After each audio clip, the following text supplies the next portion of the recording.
What we've done over the past 2 days is we've had 20 companies present to present pitches. They had only 5 minutes to our judges. So we're going to have some of the winners of those pitches come out and show all of you what they've been doing. And it's been really exciting. And these were, we have many, many companies demoing, and we had about 20 companies pitch. But first, we wanted to give you a little amuse-bouche, a little appetizer, to give you perhaps a better sense of what we do at Singularity University. So I'm going to bring up one of our alumni who's part of a team that came out of our 2013 Graduate Studies program. And this is a team that since the program ended in August of 2013, and this is a team that's distributed globally, and in a year has done amazing things. They're really focused on disrupting cancer detection, and you're going to, they just were on stage last month at TED Global. And so one of the things that's really interesting is this team did not know each other before this program started. So we wanted for you to have a sense of some of the work and how fast these things can go from these ideas, these big moonshot ideas that you've been hearing about, to seeing what some of these companies do. So are you ready? Almost. So I looked, and their TED Global presentation, they already have over 500,000 views of this presentation, again, just from the recent TED Global. All right, I think we're ready. So, without further ado, this is Alejandro Toxil from Miraculous. Thank you. So how do I pass? So let me start with 2 facts. 1 out of 3 people sitting in this audience will be diagnosed with some type of cancer. 1 out of 4 will die because of it. The World Health Organization has stated that the global battle against cancer won't be won with treatment alone, but with prevention and early detection. Based on recent scientific discoveries, we believe we have found an accurate approach to detect for many types of cancers at the early stages at a dramatically low cost. We do it by detecting small molecules that circulate freely in our blood and are perhaps the most promising biomarker, microRNAs.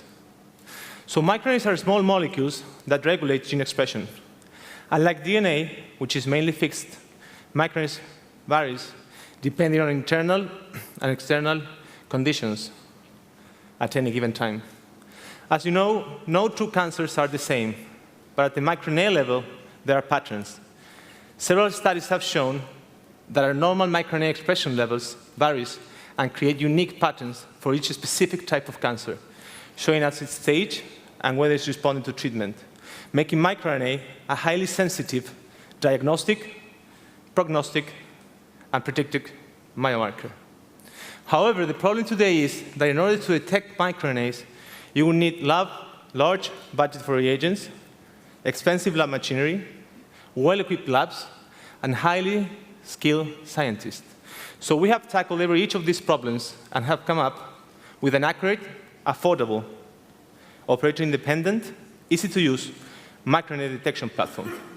And this is one of the very first time that we're showing it in public.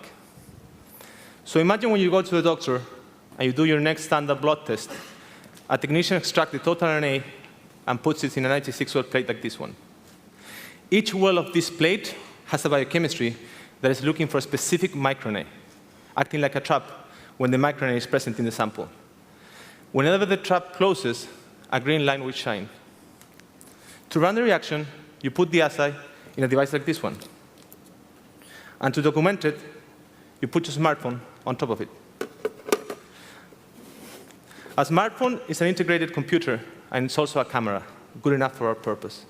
The smartphone has an app, and it's taking pictures.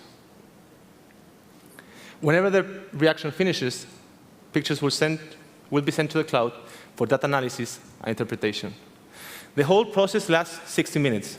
So because of time constraints, the sample I put inside is one where the reaction has already happened. This chart is showing us which microRNAs are present in the sample and how they reacted over time. Then we correlate this information with scientific published literature. And this is how metastatic breast cancer looks like. We've just found metastatic breast cancer. A very important aspect of this approach is the gathering and mining of the data in the cloud, so we can have real-time results and perform analytics with other contextual information. This platform is a working prototype that we designed, developed, and tested in Germany and Mexico. It uses state-of-the-art molecular biology, open hardware, smartphones, and 3D printing to try to tackle one of humanity's toughest challenges. As we believe cancer detection should be democratized, this entire solution costs at least 50 times less than any other available method. We are decentralizing the lab while centralizing the data.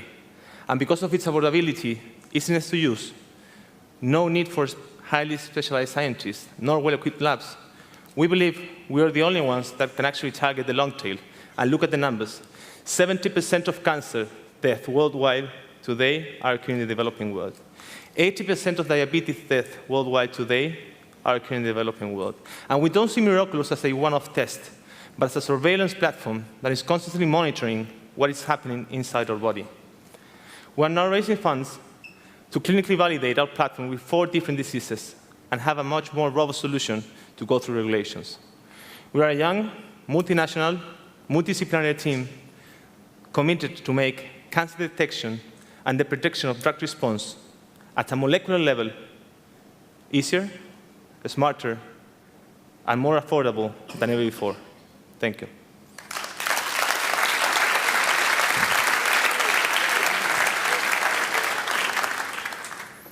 So I'm going to ask the judges for the MEDy Awards to come up and join me on stage. While that's happening, I can take one quick question for Alejandro about Miraculous, if anybody has a burning question. Shout it out. OK. If not, then we'll just proceed. And yeah, I think we'll go right there. So these wonderful folks helped out tremendously with our judging. And I want to just introduce them to you. We had David Height from Bridge 37, Dorothea Coe from Baxter, and Garrett Vigantis from Jump Capital. And they had a really tough job going through a lot of different really impressive startups. And I've asked David to take just a couple seconds to sort of recap and give you all a sense of their impression of the startups they saw.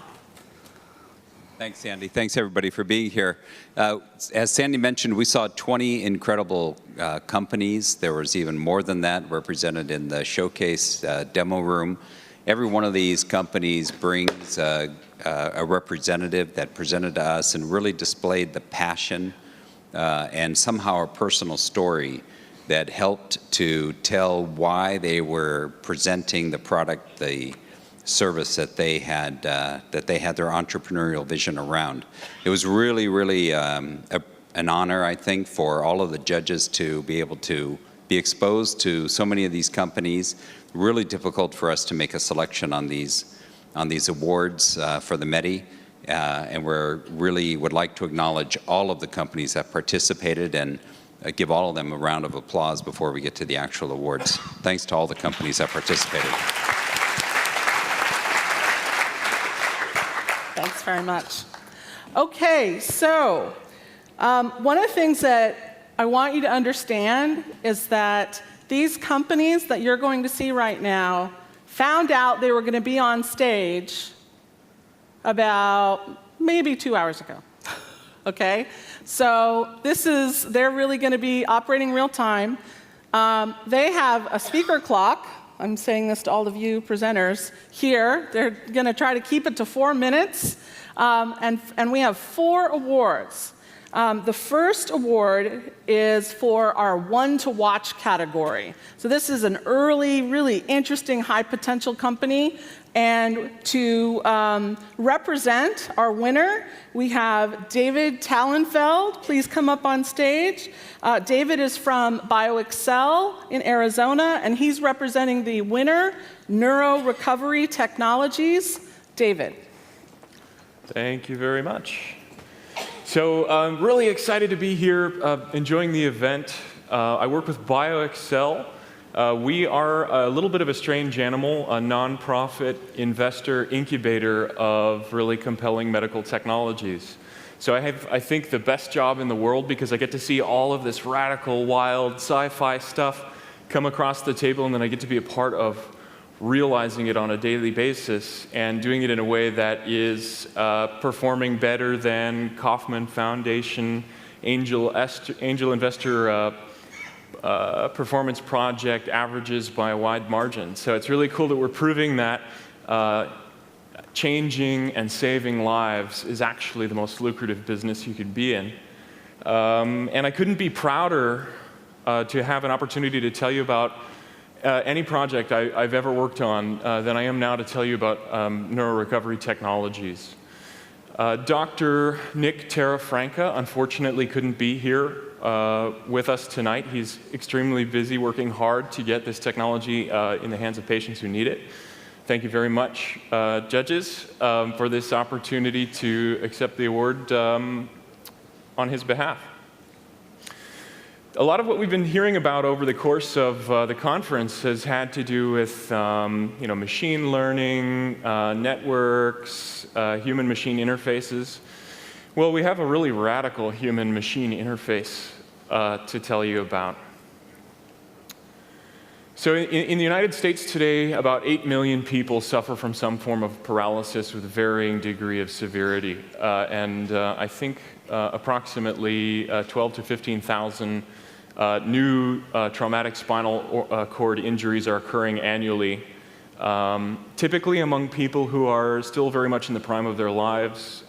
Mid to late 30s, I believe, is the average age. Stroke also can be a cause of paralysis. And it's not just the loss of the ability to walk in the case of paraplegia or total loss of motor control in the case of quadriplegia. It's also reproductive and digestive function. So, I mean, imagine if you couldn't, ever make love to your spouse again, or you had to use a colostomy system for the rest of your life, and all the, unpleasantness and potential embarrassment that might be associated with that. And it's a huge cost, by the way. Lifetime cost. So if you're injured in your late 30s and you have to have medical assistance now for the rest of your life, that's an immense cost. Available treatments are fairly limited. So Neurorecovery Technologies has developed both an external and an internal neurostimulator system. We think we can help them get the external system in the hands of patients in as little as 2 years. It has already been tested in 20 patients. Every patient it's been tested with has had favorable results. And I want to show you a video with some of those favorable results. It's really powerful, really moving. There are days when dreams that once seemed out of reach at long last are within our grasp. More than 1 million Americans are living with spinal cord injuries in this country. And when we learned of one young man nicknamed Superman, Dr. Besser went to find out why. What you're witnessing is groundbreaking. Rob Summers making history by standing up. To understand just how incredible this moment is, you have to go back to a summer night in 2006 when Rob, a baseball player nicknamed Superman, met tragedy. I was playing the best I ever had and was hit by a car in a hit and run while I was standing in my driveway. Couldn't move my arms. I tried to yell and nothing would come out. Rob was paralyzed from the chest down, told he would never walk again. Soon after, Rob learned of groundbreaking research, a first in the treatment of spinal cord injuries. Doctors implanted a tiny stimulator in his spinal cord, below the area that was damaged. When the stimulator is turned on, it energizes his damaged nerves, allowing him to move parts of his body that were paralyzed. So every day now, Rob spends hours training, willing his body to move. So we set out a number of goals, both the doctors did and the scientists did, and myself. And one of their goals was to stand in about 3 years is what they had planned on. Well, I ended up standing on the third day, and I was able to show them voluntary movement in 7 months after surgery. And now for Rob, it's one small step at a time. Dr. Richard Besser, ABC News. So the Christopher Reeve Foundation is now raising $15 million to continue the clinical approvals process, and BioXcel is supporting neurorecovery in raising a much more modest $300,000 in order to get the technology in its first phase of commercialization in the hands of patients. And you can help.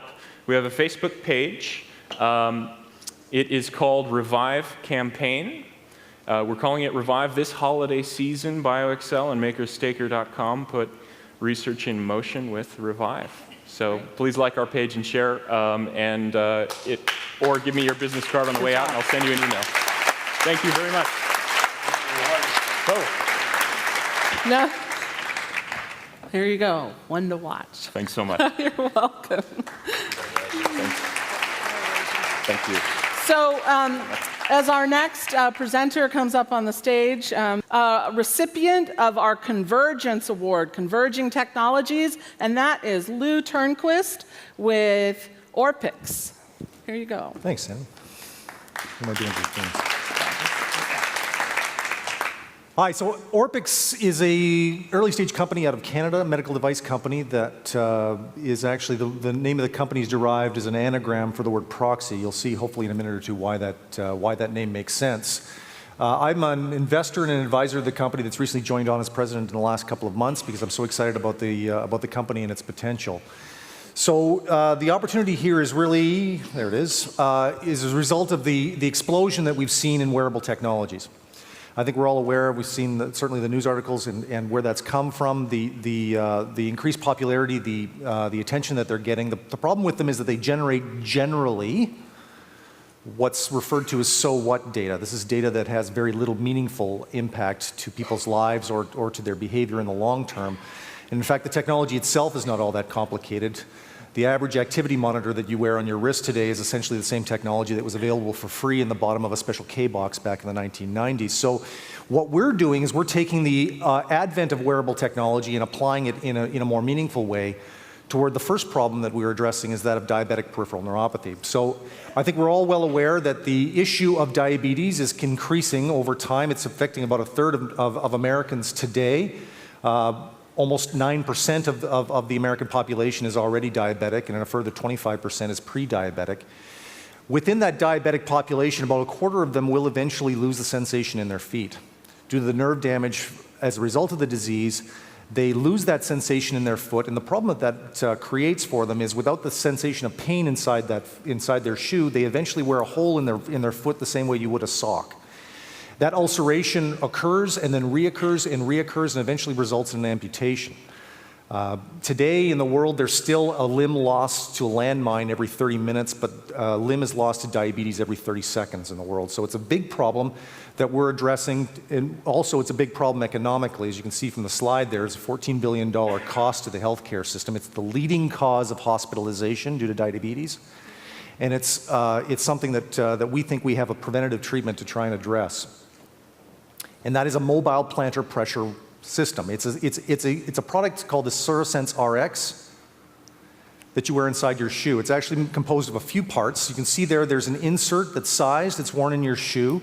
It attaches to the electronics and the wireless transmitter that's attached to the laces, as you can see in that photograph there. That's in an effort to maintain the optimal amount of comfort that we can in the shoe. If I had one to show you on stage here, it's about a millimeter, less than a millimeter actually in thickness. Highly flexible, durable, lasts a year, and is attached then to an alerting device, in this case a smartwatch that we provide with the system, or it could be a smartphone app.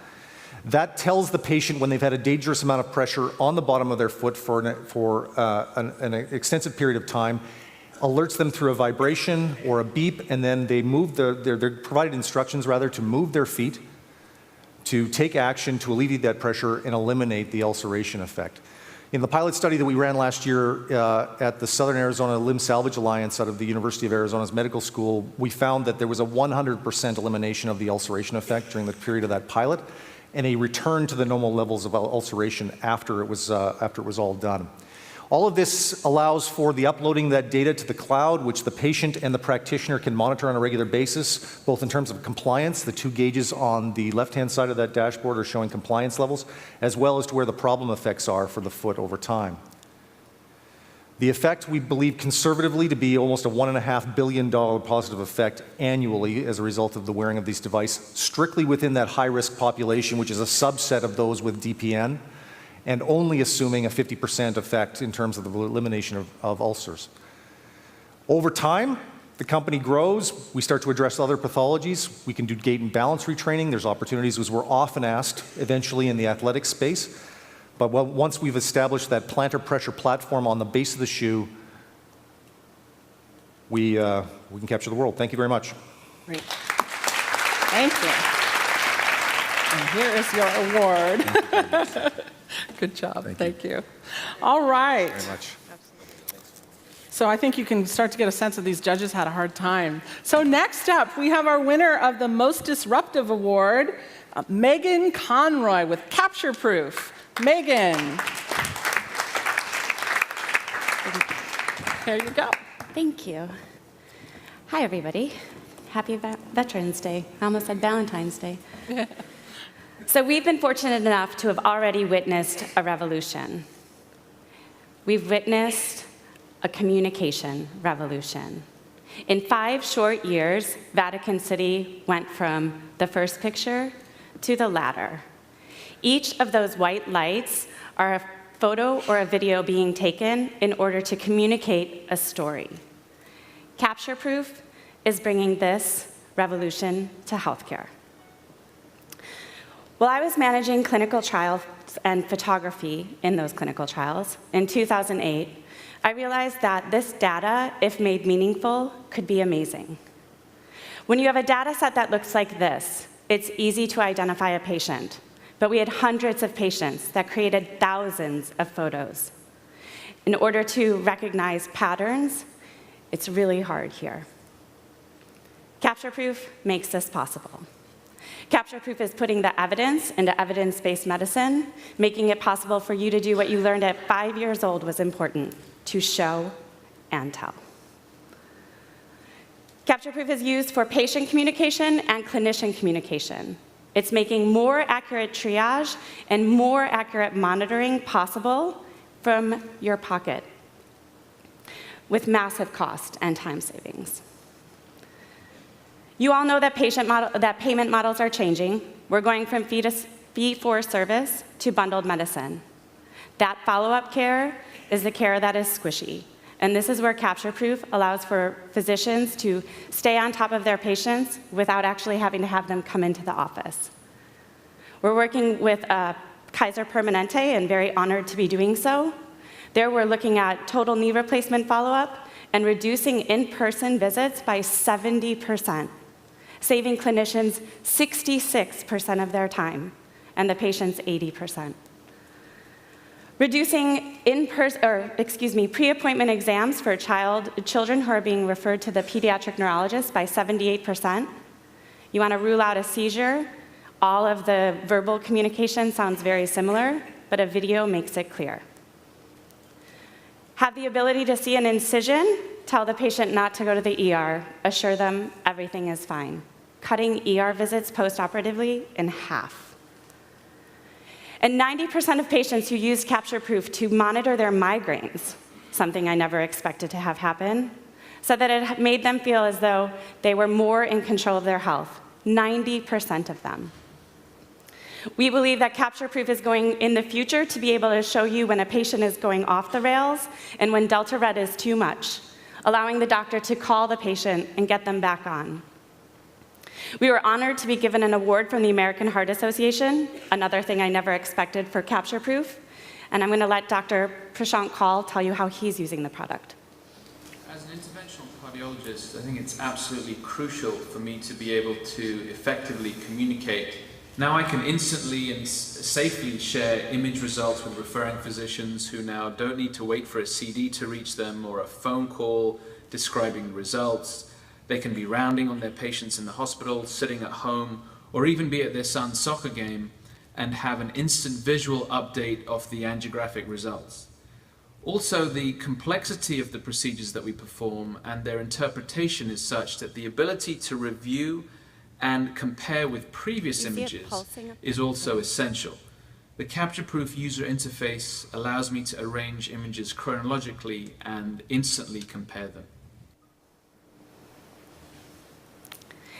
These are some of our very first early users. Over the past year, capture-proof has gone from the pleasure of working with these institutions to the great honor of working with these institutions. We are the entire hospital system.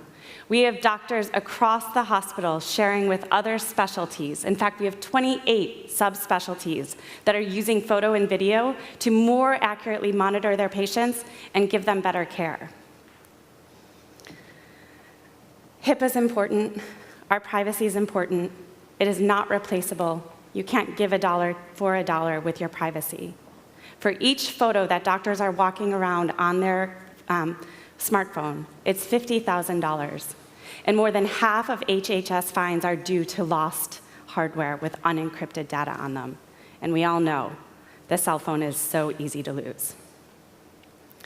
Capture-proof is HIPAA compliant and has done all of what it takes in order to make sure that your patient's privacy is kept. We would love to work with all of you, your institutions, your physicians, help you monitor your health. If you'd like to sign up for a free trial, you can do so at captureproof.com. Thank you so much for your time. Thank you so much. Usually. Here you go. Thank you.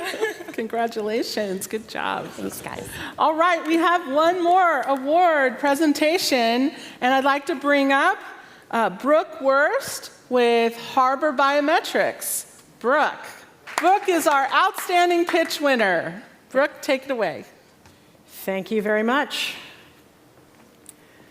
After a wonderful couple of days, I want everyone to imagine suffering a life-threatening allergic reaction. Your throat's closing before the paramedics get there, and you lose consciousness before you can tell them that you're also on beta blockers for a heart arrhythmia. And as many of you know, those beta blockers will actually antagonize the effects of the EpiPen they're about to give you to attempt to save your life. By the time the medics realize that you're going to need almost twice as much epi and glucagon, it's too late. You suffocate. But now imagine as soon as those medics arrive, or you roll into the ED, they scan your fingerprint into an app on their mobile device, and within a few seconds they know who you are, what meds you're on right now, your acute history, your conditions. They can send at the same time an alert out to your emergency contacts, send this information on to the ED.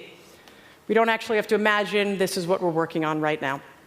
Now, while this sounds like a fringe case, it actually happened to me in 1999, and I'm not alone. Each year, there are 50 million EMS calls and 130 million ER visits. 3/4 of these are potentially life-threatening, and between a third and almost half of patients can't communicate that kind of life-saving information to first responders and emergency medical personnel. That lack of information leads to treatment errors, loss of life, and billions of dollars in avoidable care costs. First ID bridges that gap by enabling emergency medical personnel to access that information simply by scanning the finger into that secure app. This is not connected to an EHR. This is a private vital health information registry based on a core mobile identification platform that my previous company developed and has been using around the world, especially in hospital systems across South Africa. I can tell you more about that afterwards. Now, the solution is pretty simple. It's cloud-based, mobile device-based, nothing magic. What is magic is how much control people have in the process. Subscribers enroll online. They will enter their basic biographical information. They'll enter their name, their emergency contacts, their acute history, their allergies. Thank you very much. But what's most important is what they're not entering, and that's their current medication. Through our proprietary pipes with the national aggregator of pretty much every electronically transmitted script, we are ensuring that the current medication is being piped down in real time during that emergency situation.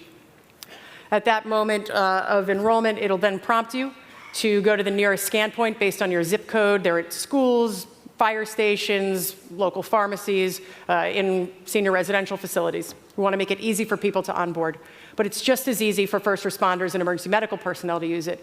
They simply arrive on scene, open up that app, scan the finger, and boom. No digging through wallets for information that may or may not be there, looking for bracelets that may or may not have complete information. Now, this is not just a good idea, it's actually a good business opportunity, and it's really the current market that tells us so. Existing emergency health alert systems represent a $900 million a year business. It's expected to grow to $1.5 billion over the next 5 years, but First ID vastly expands that opportunity by really changing the definition, the reach, the scope of what this technology means, and we're doing it for less than 90% less than the existing lower functioning solutions out there. The business model is pretty straightforward. It's an annual subscription.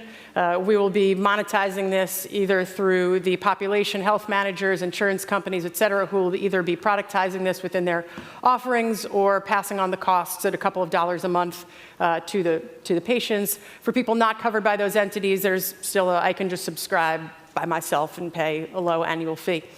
We'll be onboarding and acquiring customers through key partners in the community, affinity organizations, relationships such as that. Really want to drive our partnerships, which are very strong at this point and expected to grow stronger, to drive people to enroll. Our current strategic partnerships range from Microsoft's Health Vault to Remote Harbor to municipalities, pharmacies, health advocacy organizations, ACOs, hospitals, and of course the big bad payers.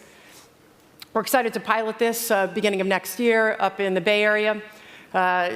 These guys are the leaders in emergency care technology and adoption, and they actually asked us if they could pilot this. We were very excited and excited to share those findings as we go along. We'll be working with their leaders to help define their metrics of success. So as we scale into 40 major metros in North America over the next few years, we can really learn and adapt accordingly. The barriers to entry are pretty straightforward. We have IP protecting or pending a lot of the proprietary pipes and biometric platforms, the market positions of our strategic partners, and really the first to market position, which is enabling never before possible linkages amongst patients, providers, payers, all the big Ps. Now, of course, our biggest barrier to entry is our team. We really have an unfair strategic advantage because we've done this before. As I mentioned before, our previous company has already launched mobile biometric-based identification platforms in health systems around the world, and we're looking forward to bringing that back home. A lot less travel, still a lot of schlepping. We are currently just beginning to sprint for a quick seed round so we can bring the pilot out. We're looking for $750,000. Happy to have meetings out on the side afterwards if anyone's interested. But we're really looking to get this done quickly because other organizations are champing at the bit to bring this on board in their regions. I look forward to answering any other questions that you have offline, but thank you so much for your time, and thank you to the judges for your appreciation of what we're trying to do here. Thank you. All right, congratulations. Thank you so much. Here is your award. Thank you very much. All right. Thank you. Thanks so much. Thanks, David. Thanks. Okay, so hopefully you will maybe think about demoing your own startup, and maybe your startup can be on stage next time. And so thank you for your attention for the MEDy Award presentations. Judges, thank you again for your excellent work and thoughtful deliberations. And for now, we have Dr. Kraft, who has something up his sleeve. For just one more thing. Thanks again to the amazing MEDy Award judges, participants. All of this, particularly this whole event, took a little bit of magic. So before we go out to our magical beach party, I want to bring up our resident magician for something short, sweet, and amazing.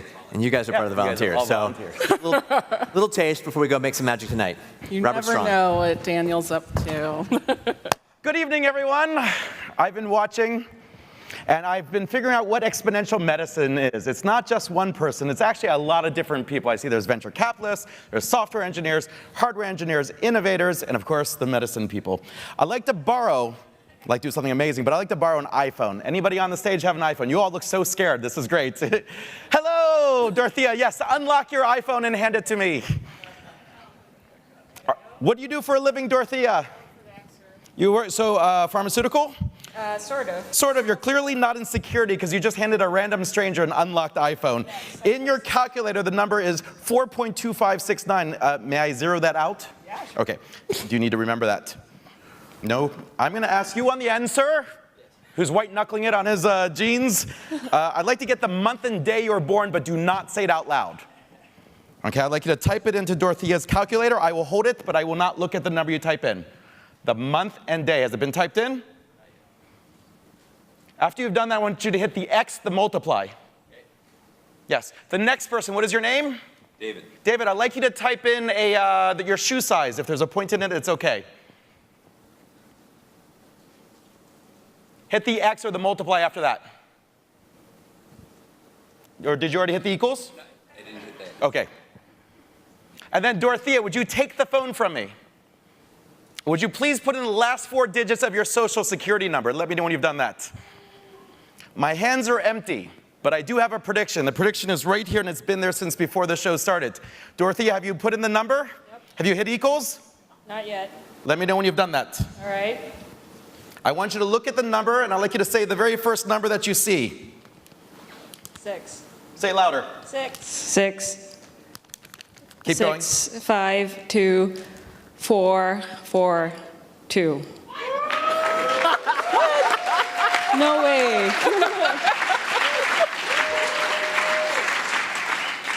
A little demonstration of all working together for exponential growth. Wonderful. I've got one more trick up my sleeve, and then we're all going to go to dinner. It's a quick one. It's with this. I'm going to get a random 2-digit from the audience, and this is how I'm going to do it. Well, actually, we'll use you up here. Since you're up here, Yes. Would you give me a number from 0 to 9 and say it out loud? 7. 7, excellent choice. Sir in the middle, would you give me another number from 0 to 9 and say it out loud? 3. So we have 7 and 3. Dorothea, would you like me to use the number 73 or 37, your choice? 73. 73, a random 2-digit number. Ladies and gentlemen, I'll take 16 seconds of your time. I will fill this grid with 16 numbers that are not random. Then I will show you something amazing. That helps. 13 plus 10 plus 7 plus 43 adds up to your number 73.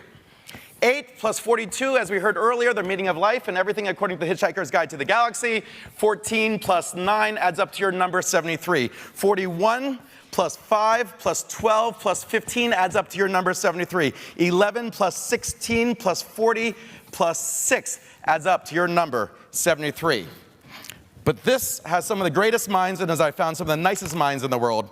And you guys are expecting more, and everything is better with a bell. Check this out. That was horizontal. Vertical. 13 plus 8 is 21, plus 11 is 32, plus 41 is your number 73.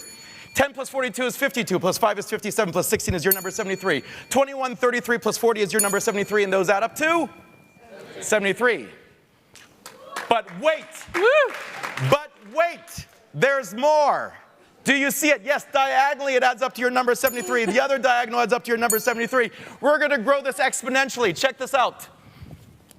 The 4 corners, if you do the math, they add up to your number 73. The inside 4 add up to 73. These 4 up to 73. These up to 73. 73, 73, 73, 73. You're doing the math, you just trust me.